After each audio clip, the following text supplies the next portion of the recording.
નમસ્કાર વિદ્યાર્થી મિત્રો, ધોરણ 11 સાયન્સના નવા લેક્ચરમાં આપ સર્વશ્રીઓનું હાર્દિક સ્વાગત છે. આપણે આગળના લેક્ચરની અંદર ભૌતિક રાશિ, એના એકમો અને પારિમાણિક સૂત્રો ભણતા હતા.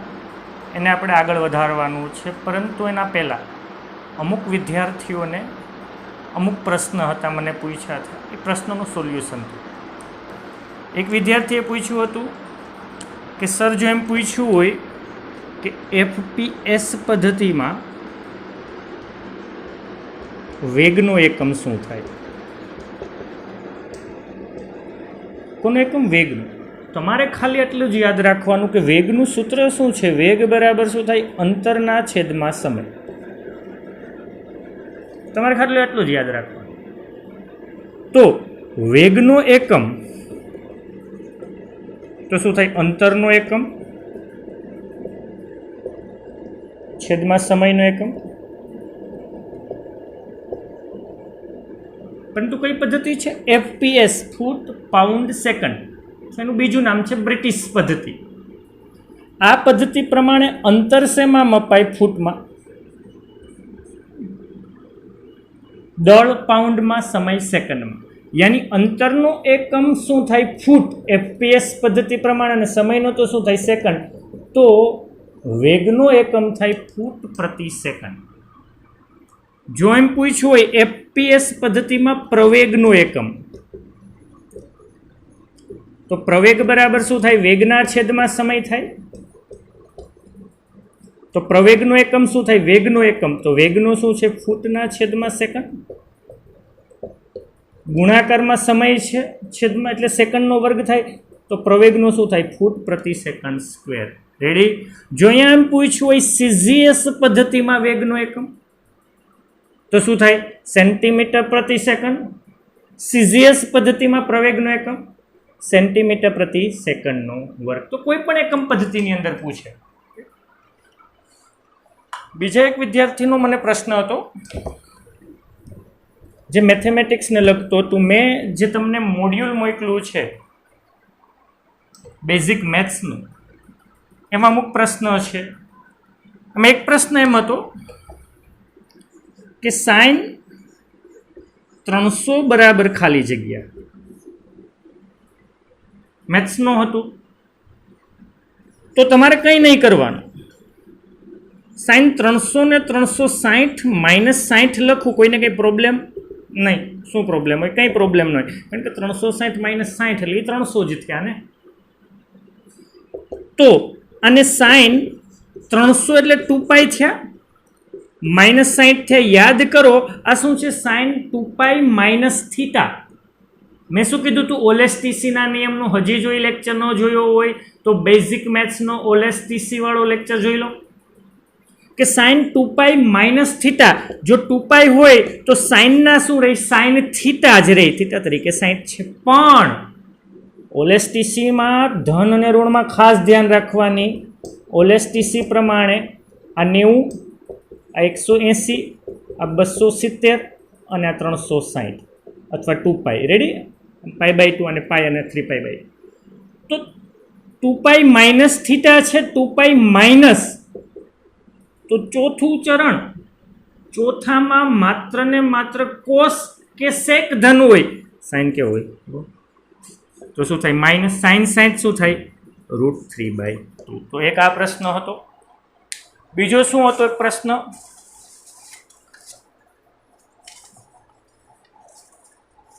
હા, સાઇન 315 અંશ બરાબર ખાલી જગ્યા. એક આ હતું, સાઇન 315 અંશ બરાબર ખાલી જગ્યા. તો આમાં શું? સાઇન 315 છે એને 360 માઇનસ 45 કહેવાય ને. જો તમારે યાદ શું રાખવાનું કે જે ખૂણો આપ્યો હોય એ 90, 180, 270 અને 360 પ્લસ ઓર માઇનસ થઈને બને છે કે નહીં, એ ખાસ ધ્યાન રાખવાનું. તો હા, જો 315 છે એ 360 માઇનસ 45 થાય તો 315 થાય. તો સાઇન 2π માઇનસ થીટા જ થયો. જો સાઇન 2π હોય તો સાઇનનું શું રહી? સાઇન જ રહી ને, સાઇન 45. પરંતુ ચરણ કયું, જો ચરણ કયું 2π માઇનસ ચોથું ચોથામાં કોસ ધન હોય, સાઇન ઋણ હોય, તો શું આવશે? -1/√2. તો ઘણાને મને હજી ઘણા પ્રશ્ન પૂછે છે કે મારે જો 360 ન લેવા હોય ને 270 લેવા હોય તોય લો, આપણે કોઈ પ્રોબ્લેમ નથી. સપોઝ કે આની અંદર જો સાઇન 300 છે, તો ઘણા એમ કે સાઇન 270 + 30 લો તોય 300 થાય, યાની કે સાઇન 3π/2 + થીટા થયું, યાની સાઇન π/2 3π/2 જેવું આવે તો સાઇનનું શું થઈ જાય? cos 30 થઈ જાય. પણ ચરણ કયું? તો કે 3π/2 + થીટા, તો 3π/2 અહીંયા આવે પ્લસ થીટા, તો અહીંયા આવ્યું ચોથું ચરણ જ આવે. ચોથામાં સાઇન છે તો ઋણ જ હોય, તો કંઈ કોસ છે નહીં, એ નહીં જોવાનું, ઉપરનું જ જોવાનું. અહીંયા શું છે? સાઇન છે, તો સાઇન શું હોય? ઋણ હોય. તો શું થયું? -√3/2. આગળમાં જો જવાબ -√3/2, એમાં કંઈ ફેર નહીં પડે. તો અમુકને આ પ્રશ્ન હતો. પછી જે મેં મોડ્યુલ તમને મોકલ્યું હતું બેઝિક મેથ્સનું સોલ્વ કરવામાં, એમાં અમુક પ્રશ્ન આ રીતના હતા કે સાઇન -30 બરાબર ખાલી જગ્યા. આ ઇન્ટરેસ્ટિંગ છે. જો કોસ -30 બરાબર ખાલી જગ્યા, tan -45 બરાબર ખાલી જગ્યા. તો યાદ રાખશું સાઇન કે કોસેક, tan કે કોટ એ અયુગ્મ વિધેય છે, યાની સાઇન -θ હોય તો -12 આવી જાય. આ યાદ રાખશું મેથ્સ માટે, બહુ ઇમ્પોર્ટન્ટ, કે સાઇન કે કોસેક, tan કે કોટ અયુગ્મ વિધેય છે, -12 લઈ લેવાના. પણ કોસ છે યુગ્મ વિધેય છે, યાની જ્યારે કોસ -θ હોય તો માઇનસ દૂર થઈ જાય, કોસ થીટા જ રહે. આ ખાસ યાદ રાખશું. યાની સાઇન -30 હોય તો શું થાય? -sin 30 થાય, કારણ કે અયુગ્મ છે તો -12 લઈ લેવાનું, યાની શું થશે? -1/2. યાની કોસ -30 છે તો માઇનસ શું થઈ જાય? લુપ્ત થઈ જાય, યુગ્મ વિધેય છે તો એ ખાલી કોસ 30 જ રહે. તો કોસ 30 શું થાય? √3/2 થાય. રેડી? તો tan -45, tan કેવું છે? અયુગ્મ છે, તો માઇનસ ક્યાં આવી જશે? -tan 45, તો શું થઈ? માઇનસ. તો આ રીતના એ છે મોડ્યુલમાં, એ સોલ્વ કરવાના છે. હા, બીજું એની અંદર sin 5, sin 15 એના મૂલ્ય મેળવવાના કીધા છે. એના માટે હું તમને નેચરલ સાઇનની અંદર જોવાના થશે. એના માટે લોગ ટેબલ હોય, ખબર? એવી જ રીતના ત્યાં નેચરલ સાઇન લખેલો હોય, નેચરલ tan લખેલો, એની ઉપરથી જોવાના થાય. એ હું તમને નેક્સ્ટ લેક્ચર્સમાં કહીશ. એટલે જે બેઝિક મેથ્સનું મોડ્યુલ બધાએ ખાસ સોલ્વ કરવાનું છે. એમાંથી કોઈ પણ પ્રશ્ન લાગે તો તમે, એવું લાગે ડિફિકલ્ટ છે તો મને પૂછી શકો. ઓકે, હવે આપણે આપણા ટોપિક ઉપર આવીએ. ભૌતિક રાશિના એકમ અને પારિમાણિક સૂત્રો. પારિમાણિક સૂત્ર કેમ બનાવવા લગભગ બધાને આવડે છે. જોઈએ આપણે. હું રિવિઝન નથી કરાવતો, એવું હોય તો એક વખત જોઈ લેજો. ઓકે, હવે નવી ભૌતિક રાશિ જોઈએ, દબાણ. ઇંગ્લિશમાં દબાણને કહેવાય પ્રેશર. માટે જ દબાણને P વડે દર્શાવશું. દબાણ એટલે શું? તો આપણે ખબર છે, એકમ ક્ષેત્રફળ દીઠ પદાર્થ પર લાગતું બળ એને દબાણ કહેવાય. દબાણ ચેપ્ટર આપણે 9મા ધોરણની અંદર આવી કે જો ક્ષેત્રફળ નાનું હોય તો દબાણ વધારે હોય, ક્ષેત્રફળ મોટું હોય તો દબાણ શું હોય?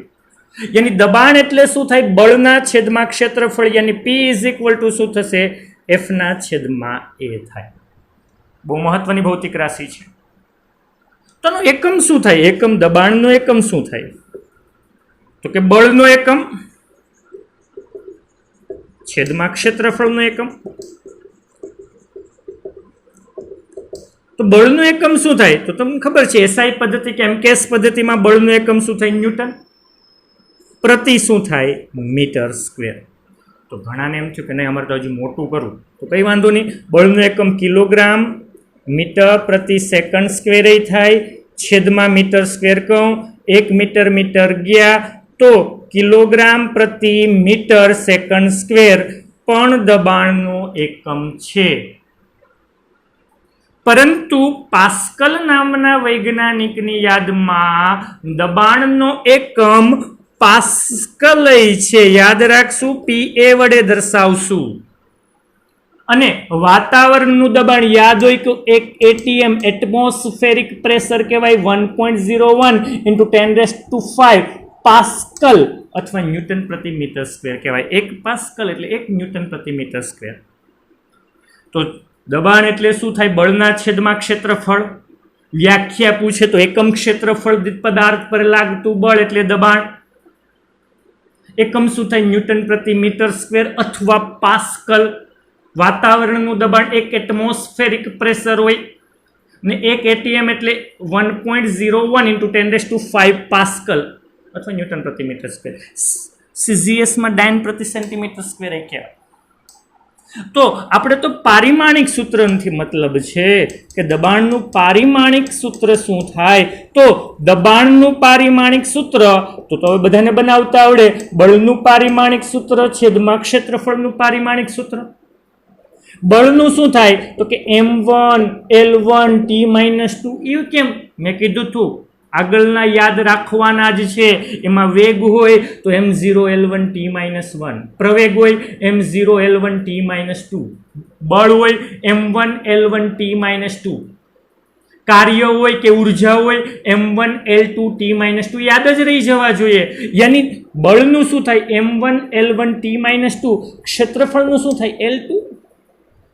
ઉપર ગયા માઇનસ તો શું થયું? m1 L1 -2 T-2. તો શું થયું? m1 L-1 T-2. તો એ શું થયું? દબાણનું પારિમાણિક સૂત્ર.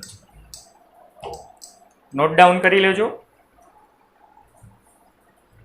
ઓકે, નેક્સ્ટ ભૌતિક રાશિ જોઈએ. એ ભૌતિક રાશિ છે એ પૂરક છે. ઇન્ટરેસ્ટિંગ વસ્તુ આવશે. પૂરક છે. જેમ કે સમતલ કોણ. ભણી ગયા સમતલ કોણ લગભગ બીજા કે ત્રીજા લેક્ચરમાં. યાદ કરાવી દઉં તો કે વર્તુળની ચાપ, વર્તુળની ચાપ r ત્રિજ્યાના વર્તુળની ચાપ વર્તુળના કેન્દ્ર સાથે જે ખૂણો બનાવે ને સમતલ કોણ કહેવાય. અને સમતલ કોણ dθ બરાબર શું થાય? ચાપના છેદમાં ત્રિજ્યા. ભણી ગયા. સમતલ કોણનો એકમ શું થાય? તો કે રેડિયન થાય. RAD વડે દર્શાવાય.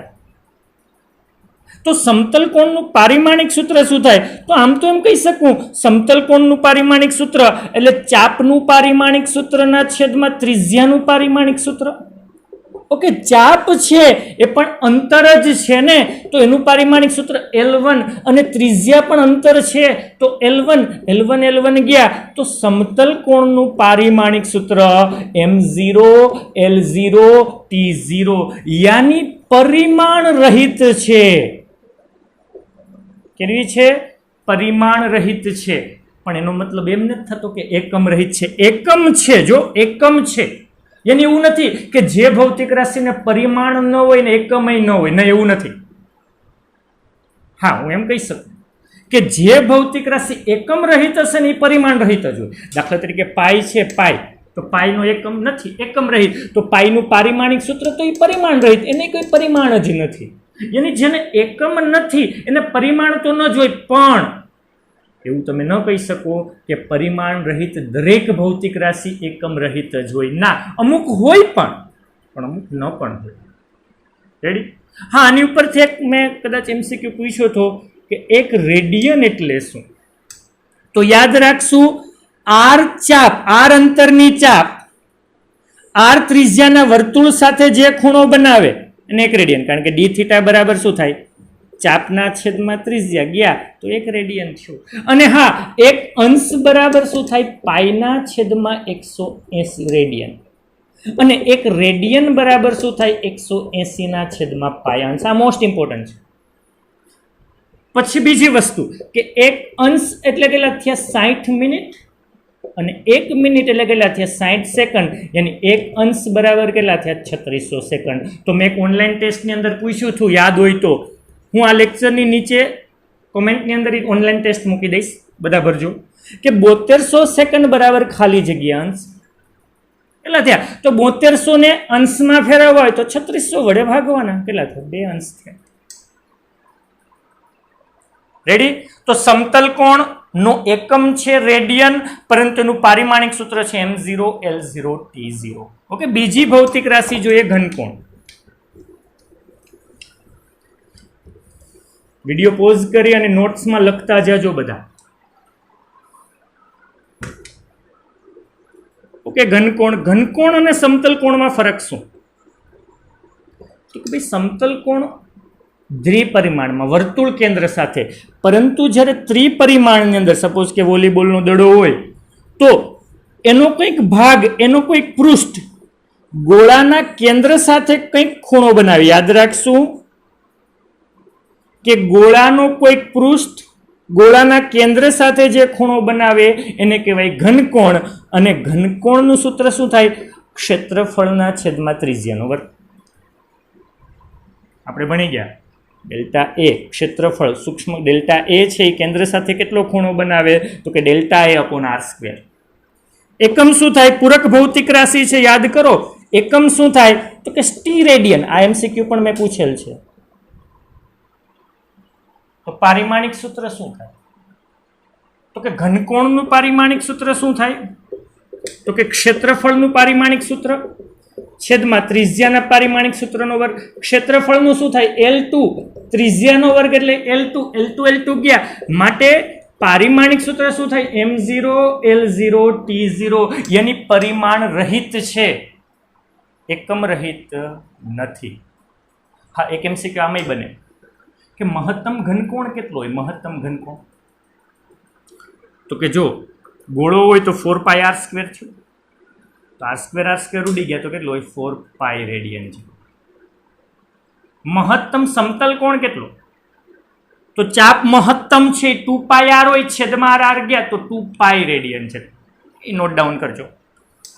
ઓકે, સમતલ કોણ ઘનકોણ ભણ્યા. હવે નવી ભૌતિક રાશિ આપણે આવીએ વિદ્યુત ઉપર. અસંખ્ય ભૌતિક રાશિઓ છે.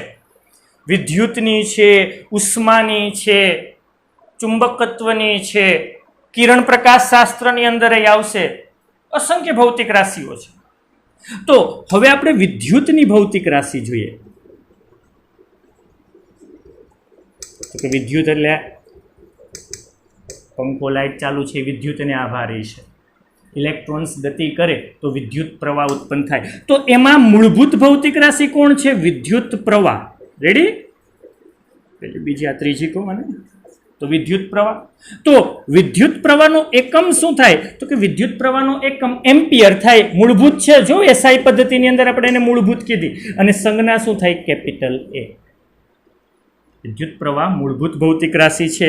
કરંટને I વડે દર્શાવાય. એનું પારિમાણિક સૂત્ર શું થાય? m0 l0 t0 a1. પરંતુ વિદ્યુતભાર ઉત્પન્ન કોના કારણે થાય ખબર?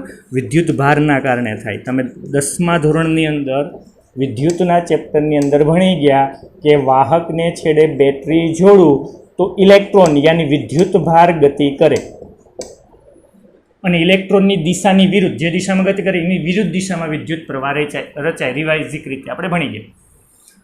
તો વિદ્યુત ભારને ક્યુ વડે કહેવાય. યાદ હોય તો ક્યુ બરાબર એની નંબર ઓફ ઇલેક્ટ્રોન્સ. તો વિદ્યુત ભારનો એકમ શું થાય? એકમ કુલમ્બ નામના વૈજ્ઞાનિકની યાદમાં વિદ્યુત ભારનો એકમ કુલમ્બ છે, સી વડે દર્શાવે. તો શું પારિમાણિક સૂત્ર C1? નહીં, પારિમાણિક સૂત્ર 7માં જ બને. તો વિદ્યુત ભારનું પારિમાણિક સૂત્ર કઈ રીતે બનાવશું? તો I બરાબર શું થાય? ક્યુના છેદમાં ટી થાય કે નહીં? તો હું ક્યુને કરતા બનાવું તો I ઇન્ટુ ટી. આ ભણી ગયા ને ધોરણ 10માં કે વાહકના આડછેદમાં એકમ સમયમાં વાહકના કોઈક આડછેદમાંથી એકમ સમયમાં પસાર થતો વિદ્યુત ભારનો જથ્થો વિદ્યુત પ્રવાહ આપે. I બરાબર ક્યુ બાય ટી. ક્યુ એટલે એની બાય ટી. આની ઉપરથી એક્ઝામ્પલ્સ કર્યા હતા 10માં. યાદ આવ્યું? તો અહીંયા ક્યુ બરાબર શું થાય? IT લખી શકું. યાની ક્યુનું પારિમાણિક સૂત્ર શું થાય? તો કે I નું પારિમાણિક સૂત્ર ગુણાકારમાં T નું પારિમાણિક સૂત્ર. વિદ્યુત પ્રવાહ એનું પારિમાણિક સૂત્ર શું છે? A1. સમયનું પારિમાણિક સૂત્ર શું છે? T1. તો યાદ રાખશું, વિદ્યુત ભાર મૂળભૂત નથી, વિદ્યુત પ્રવાહ મૂળભૂત છે. પણ વિદ્યુત ભારનું પારિમાણિક સૂત્ર શું થાય? M0 L0 T1 A1 થાય. લખી નાખજો, નોટ ડાઉન કરી નાખો, મોસ્ટ ઇમ્પોર્ટન્ટ છે. તો વિદ્યુત ઉપર આપણે હજી આગળ વધીએ તો યાદ કરો, અહીંયા જે તમે બેટરી આપતા હતા ને વિદ્યુત સ્થિતિમાનનો તફાવત કહેતા, યાદ છે? વિદ્યુત સ્થિતિમાનનો તફાવત કહેતા કે વિદ્યુત સ્થિતિમાન કહેતા. તો આપણે વિદ્યુત સ્થિતિમાન કે વિદ્યુત સ્થિતિમાનના તફાવતની ચોથી, આ લેક્ચરની ચોથી, આગળ તો ઘણી બધી ભણ્યા. તો યાદ હોય તો વિદ્યુત સ્થિતિમાનની વ્યાખ્યા શું થાય? ધોરણ 10 પાછું યાદ કરો કે એકમ વિદ્યુત ભાર વાહકના એક છેડાથી બીજા છેડે પહોંચે ત્યાં સુધીમાં કરવું પડતું કાર્ય એ વિદ્યુત સ્થિતિમાન કહેવાય કે વિદ્યુત સ્થિતિમાનનો તફાવત કહેવાય. તો યાદ કરો, 10માની અંદર સૂત્ર લખતા, એકમ વિદ્યુત ભારને એક છેડાથી બીજા છેડે પહોંચવા કરવું પડતું કાર્ય એ વિદ્યુત સ્થિતિમાનનો તફાવત કે વિદ્યુત સ્થિતિમાન કહેવાય છે. ડેલ્ટા વી પણ કહેતા, તફાવત અથવા વિદ્યુત સ્થિતિમાન. તો એકમ શું થાય વિદ્યુત સ્થિતિમાનનો? તો તમે કહેશો વોલ્ટ. હા, સાચું, તમે એને વોલ્ટ કહેતા. વોલ્ટા નામનો વૈજ્ઞાનિક જેણે રાસાયણિક કોષની શોધ કરી, એના નામની યાદમાં એક એકમ એનો વોલ્ટ છે, એ સાચું. બીજો એકમ શું? સ્થિતિમાનનો એક એકમ તો વોલ્ટ, બીજો એકમ તો કે કાર્ય છે એટલે જૂલ, વિદ્યુત ભારનો કુલમ, યાની બીજો એકમ જૂલ પ્રતિ કુલમ. તો વિદ્યુત સ્થિતિમાનનું પારિમાણિક સૂત્ર શું? જો મોસ્ટ ઇમ્પોર્ટન્ટ વસ્તુ આવશે હવે. કોઈ પણનું પારિમાણિક સૂત્ર તમે બનાવી શકો. તો કે V બરાબર W ના છેદમાં Q. તો V નું પારિમાણિક સૂત્ર એટલે કાર્યનું W નું છેદમાં Q નું થાય કે નહીં? કાર્યનું પારિમાણિક સૂત્ર મેં કીધું તું યાદ રાખવાનું જ છે, બળ, કાર્ય, ઉર્જા બધાયના. તો કાર્યનું શું થાય? તો કે M1 L2 T-2. જો બળ હોય તો M1 L1 T-2, કાર્ય હોય તો M1 L2 T-2. વિદ્યુત ભારનું શું આવ્યું યાદ? આગળ જ જોયું હતું. શું થાય? M0 L0 T1 A1. વિદ્યુત ભારનું શું થાય? T1 A1. તો શું થયું? M1 L2 1 ઉપર ગયા એટલે T-2 -1 એટલે -3, અને એ ઉપર ગયા તો શું થયા? A-1. તો મોસ્ટ ઇમ્પોર્ટન્ટ વિદ્યુત સ્થિતિમાન કે વિદ્યુત સ્થિતિમાનના તફાવતનું પારિમાણિક સૂત્ર M1 L2 T-3 A-1. આ બધા જ પારિમાણિક સૂત્ર નોટ ડાઉન કરતા જજો બુક્સની અંદર. ઓકે, લખી નાખજો. હવે વિદ્યુતની જ ભૌતિક રાશિ જોઈએ, અવરોધ.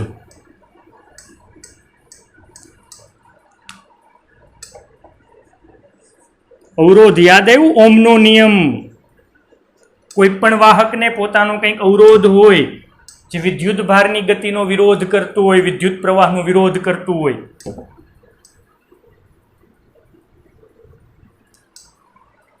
યાની કે જો હું કોઈ વાહક લઉં તો વાહકને પોતાનો કંઈક અવરોધ હોય, એ વાહકને 20 વોલ્ટની બેટરી સાથે જોડું તો ઓમના નિયમ પ્રમાણે એમાંથી પસાર થતો વિદ્યુત પ્રવાહ, યાદ કરો ઓહમનો નિયમ, આ રીતે યાદ રાખતા 10મામાં વીર.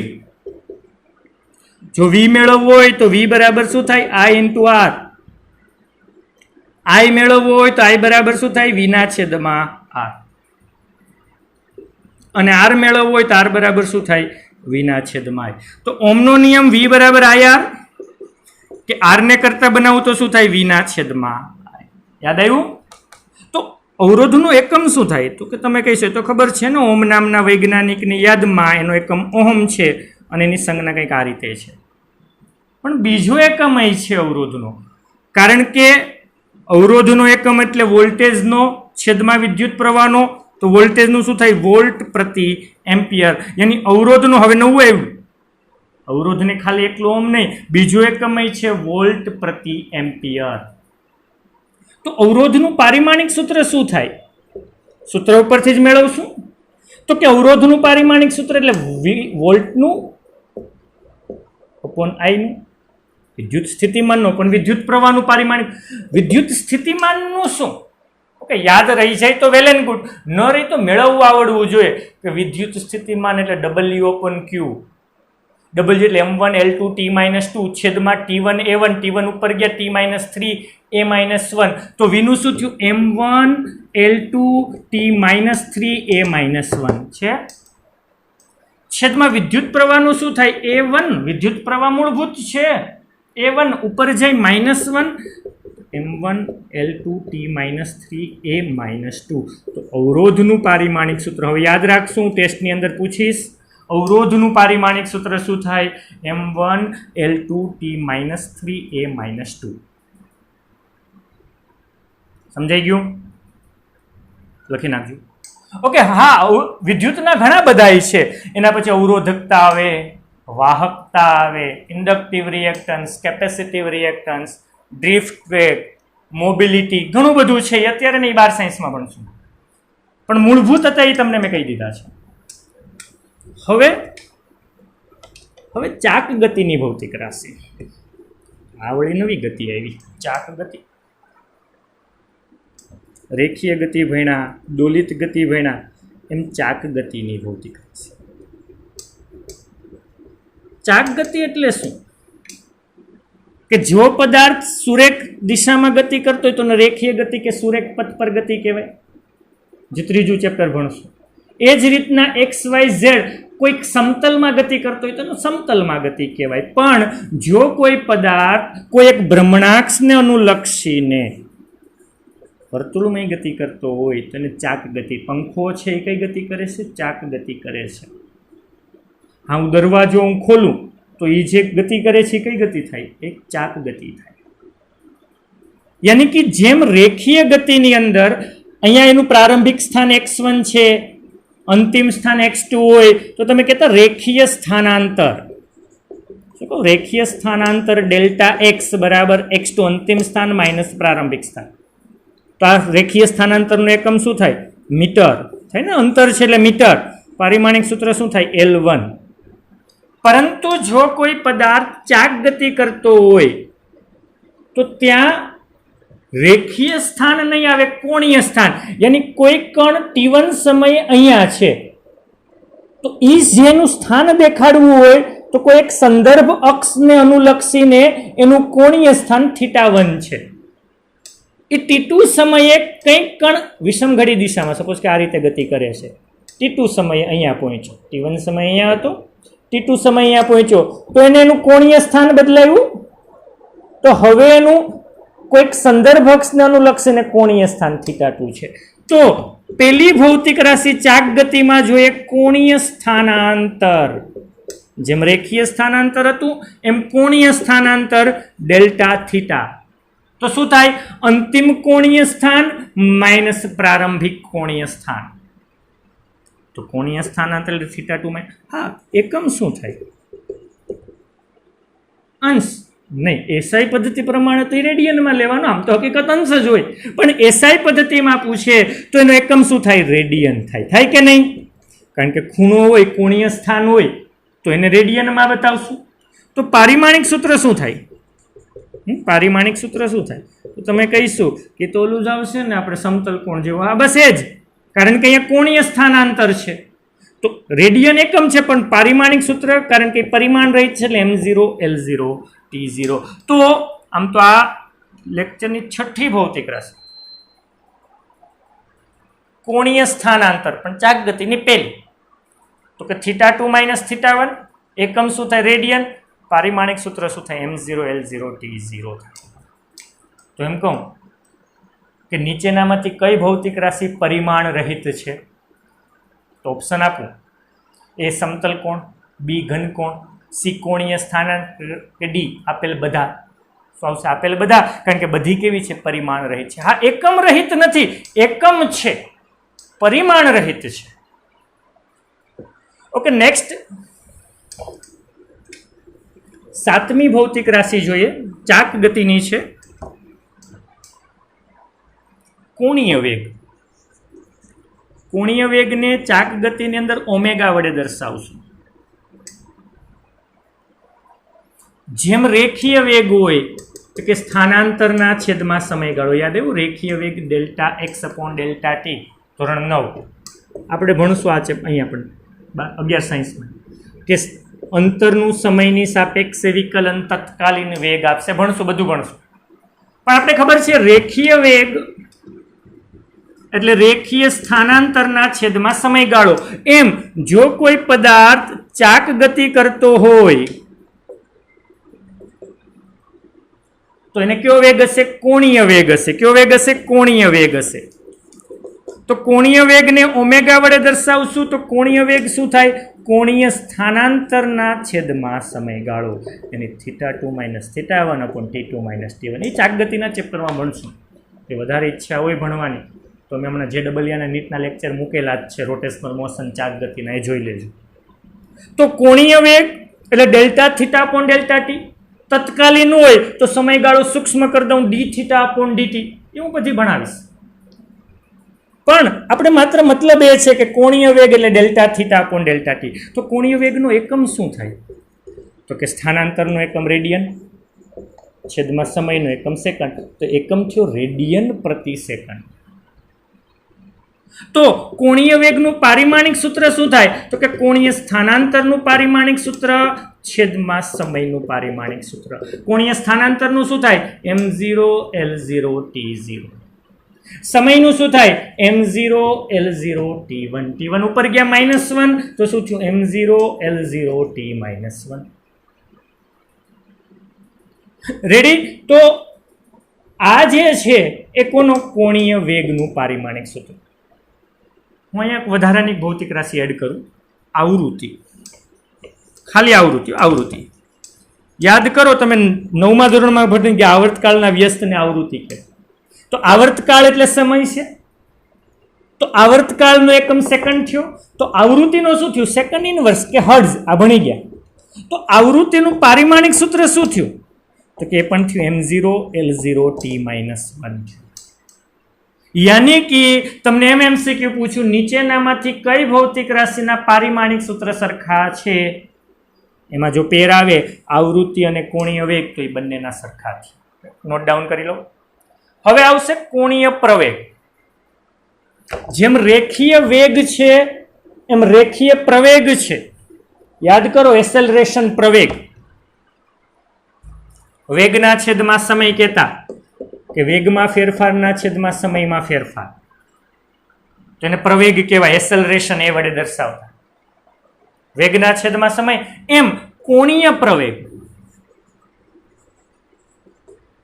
તો કોણીય પ્રવેગને આલ્ફા વડે દર્શાવાય. અને જેમ ΔV/Δt છે એમ અહીંયા શું થશે? Δω છેદમાં Δt. યાની કોણીય વેગના છેદમાં સમયગાળો કોણીય પ્રવેગ આપે. તો એનો એકમ શું થાય? એકમ તો કે કોણીય વેગનો રેડિયન પ્રતિ સેકન્ડ છેદમાં સમયનો એટલે સેકન્ડ સ્ક્વેર. તો કોણીય પ્રવેગનો એકમ શું થાય? રેડિયન પ્રતિ સેકન્ડ સ્ક્વેર. તો પારિમાણિક સૂત્ર શું થાય? તો કે કોણીય વેગનું પારિમાણિક સૂત્રના છેદમાં સમયનું પારિમાણિક સૂત્ર. કોણીય વેગનું શું થાય? m0 l0 t t-1 radian પ્રતિ સેકન્ડ. આમ તો નામ એકમ યાદ રાખેલો તો યાદ રહી છે. છેદમાં શું થાય? t1. તો કોણીય પ્રવેગનું પારિમાણિક સૂત્ર શું થાય? m0 l0 t -2. રેડી? તો આ કોણીય પ્રવેગ. આટલું નોટ ડાઉન કરી લો અને આજ આટલું જ નેક્સ્ટ આવતું.